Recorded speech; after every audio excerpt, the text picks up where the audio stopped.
Hej, jesen je. Danes je prvi jesenski dan. Saj danes, ko snemam, je prvi jesenski dan. Kako to vemo? Ker imam svečko in ker imam čaj. Danes je tudi dan biseksualnosti, tako da same kulske stvari. Se bom pa glede knjižnih priporočil vseeno osredotočila na to jesensko plat dneva. In jaz vam bom povedala za nekaj dobrih jesenskih knjig. Potem mi boste vi v komentarjih povedali za nekaj dobrih jesenskih knjig, ker je jesen moj najljubši letni čas, ko pride do branja in moram vedeti za več jesenskih knjig. Lahko si naredite drinking game iz tega, kolikokrat bom v tem videu rekla jesen, ampak predlagam, da to prakticirate s čajem. V tem videu ne bom priporočala samo knjig, ki so mi všeč, ampak vse knjige, ki sem jih prebrala in me spominjajo na jesen. Tako da, če kdo uporabi ta video, da mi hoče dokazati, da so vse te knjige moje najljubše, ne.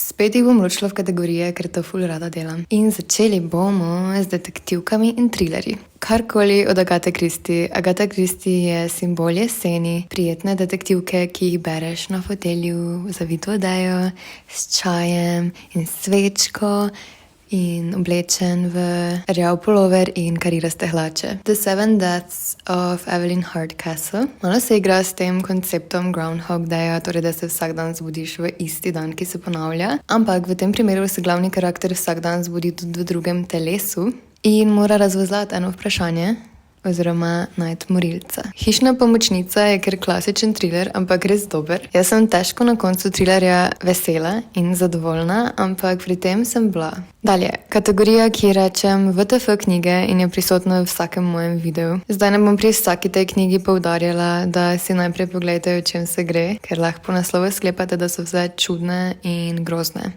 Earthlings, sestrična in bratranec in plišast ježek. Bunny, študentka angleščine, se zaplete s skupino punc, ki druga drugo kličejo zajčice in mogoče je prisoten kak kult, mogoče. Patricia Wants to Cuddle. Snema se nova sezona Sanskega moškega na strašljivem otoku in naj rečem, da bo to vsekakor najbolj gledana sezona, če seveda sploh ostane kak posnetek. Sestri, ki se po težavah v šoli z mamo preselita v zapuščeno hišo. Vegetarijanka. Ja, ženska, ki se odloči postati vegetarijanka, ampak tudi mentalna bolezen, motnje hranjenja in grozni moški. Animal, grozna glavna oseba, ki ti gre večino časa na živce, se preseli v LA. Trigger warningi, poglejte si jih. Dajmo si zdaj malo oddahniti. Gremo v čist drugo smer k risoromanom. 3 risoromani so, ki jih berem čist vsako jesen, ker so najbolj jesenske knjige na svetu. Sheets o deklici in duhcu, ki se spoznata. Je pa to najlepše ilustriran risoroman. Vse strani bi si najraje dala kar na steno. Pumpkinheads o 2 prijateljih, ki vsako leto delata skupaj na festivalu Buč. Pokaži mi bolj jesensko stvar, kot je to.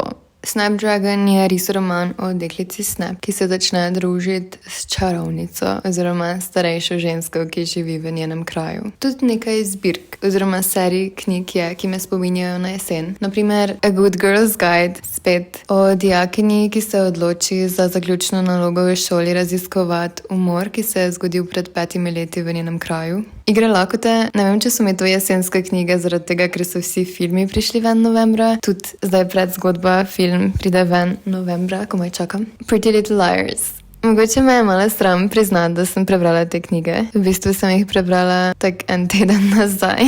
Ful sem imela rada serijo v osnovni šoli in mogoče sem zdaj v enem takem nostalgičnem obdobju. Res so slabe knjige.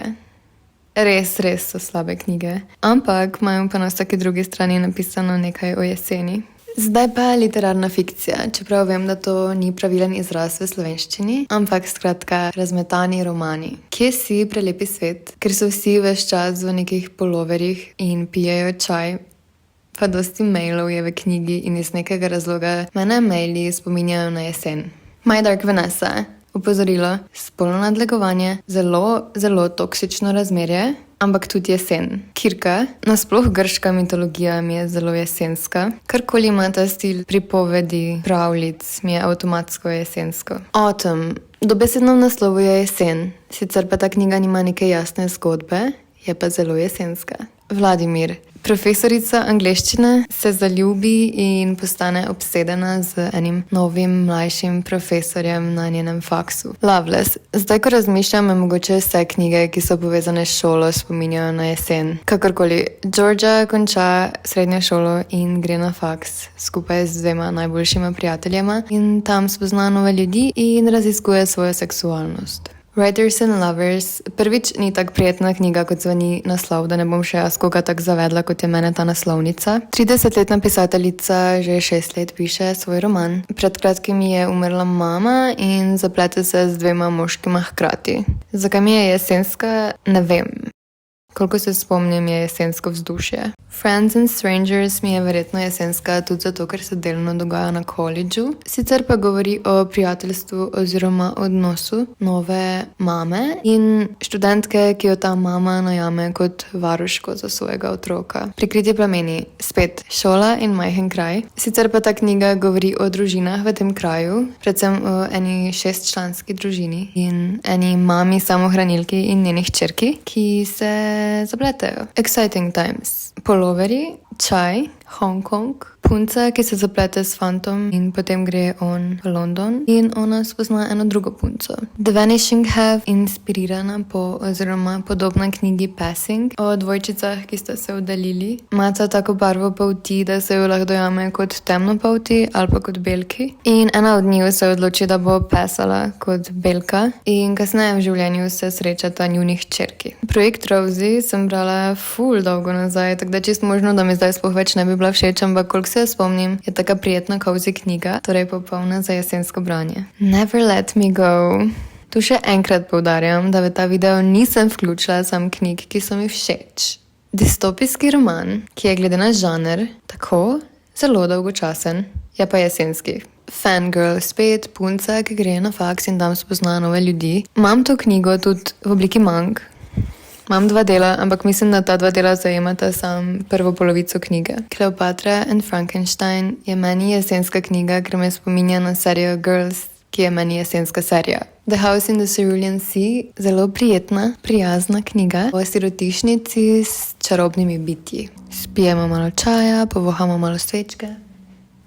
Klasike se mi že same po sebi zdijo malo jesenske, ampak tu je nekaj takšnih, ki so še posebej. Skrivna zgodovina, če jo lahko sploh štejem pod klasike, pretenciozni študenti in umor. Slika Doriana Greya, mislim, da mi ni treba razlagati. Carmilla, inspiracija za Drakulo, ženska vampirka, dogaja se v Avstriji. Parfum. Človek, ki zelo dobro voha in sovraži ženske, začne izdelovati take malo zanimive parfume. Little Women je meni sicer bolj zimska knjiga, ampak glede na to, da zajema daljše časovno obdobje, se mi zdi tudi ful primerna za jesensko branje. Za konec pa še romance. Get Alive, Chloe Brown. Chloe se odloči, da bo začela živeti in si ustvari seznam stvari, ki bi jih rada naredila in v tem procesu spozna fanta. Pa recimo, da je jesen. In pa še The Love Hypothesis, ker Oliva ves čas pije pumpkin spice latte. Ok, če ste še tu, hvala in predvidevam, da ste v tem času spili dovolj čaja, da vas že konkretno lulat. Tako da jesenska priporočila v komentarje in adijo!